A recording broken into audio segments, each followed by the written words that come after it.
आखिर औरंगजेब को कौन नहीं जानता। पूरा इतिहास उनकी शहंशाहीगिरी से भरा पड़ा है कि किस तरह से उन्होंने भारत पर राज किया। वहीं इस वीडियो में हम आपको विस्तार से बताएंगे कि आखिर औरंगजेब की जिंदगी के 27 साल कैसे रहे थे। नमस्कार, मैं हूं आपके साथ शाली राज और आप देख रहे हैं टीएनपी न्यूज। साल 1680 में औरंगजेब पूरे लाव लश्कर के साथ दक्षिण भारत की ओर कूच कर गए। विशाल फौज, पूरा हरम और एक बेटे को छोड़कर तीनों बेटे उनके साथ गए।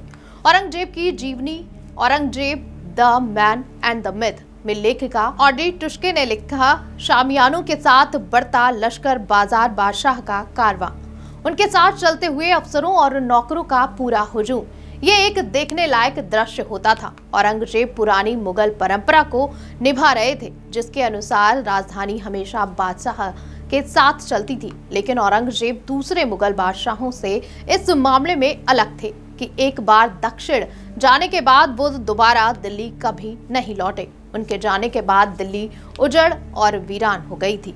लाल किले की दीवारों पर धूल की मोटी परत जम गई थी। बुढ़ापे में अकेलेपन के शिकार हो गए। औरंगजेब ने अपनी जिंदगी के 3 अंतिम दशक दक्षिण भारत में बिताए और उन्होंने ज्यादातर लड़ाइयों और घेराबंदियों का खुद नेतृत्व किया। औरंगजेब की सेना के एक हिंदू सिपाही भीमसेन सक्सेना ने फारसी में अपनी आत्मकथा तारीख ए दिलकुशा में लिखा है, मैंने इस दुनिया के लोगों को बहुत लालची पाया है, इस हद तक कि औरंगजेब आलमगीर जैसा बादशाह जिसके पास किसी चीज की कमी नहीं है, किलों को जीतने के लिए लालायित था। कुछ पत्थरों पर अधिकार जमाने की उसकी चाहत इतनी बड़ी थी कि इसके लिए खुद भागदौड़ कर रहा था।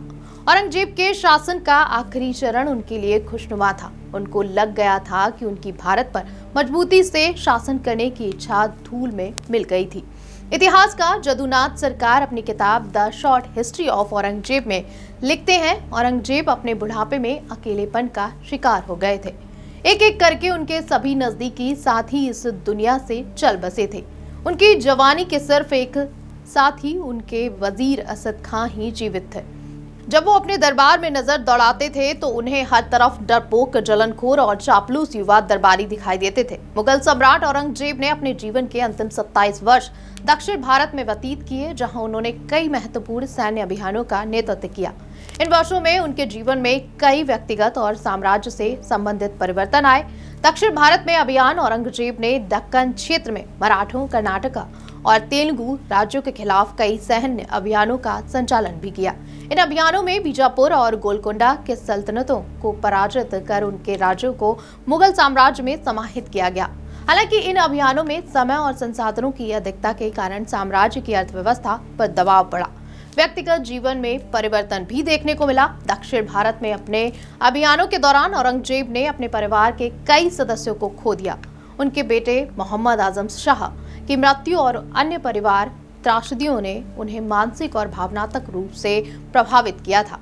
इन घटनाओं के कारण उन्होंने अधिक धार्मिकता की ओर रुख किया और अपने शासन में इस्लामी कानूनों को सख्ती में लागू किया। वहीं अगर बात की जाए कि उनका स्वास्थ्य और अंतिम समय कैसा रहा, तो हम आपको बता देते हैं, लंबे सैन्य अभियानों और उम्र के बढ़ते प्रभाव के कारण औरंगजेब की स्वास्थ्य स्थिति बिगड़ने लगी। 1707 में अहमदनगर के पास बिदर में उनकी मृत्यु हो गई। उनकी मृत्यु के बाद उनका मकबरा खुलदाबाद में बनाया गया, जो आज भी श्रद्धा का केंद्र है। फिलहाल इस जानकारी में इतना ही। ऐसी ही तमाम अपडेट के लिए देखते रहिए टीएनपी न्यूज। नमस्कार।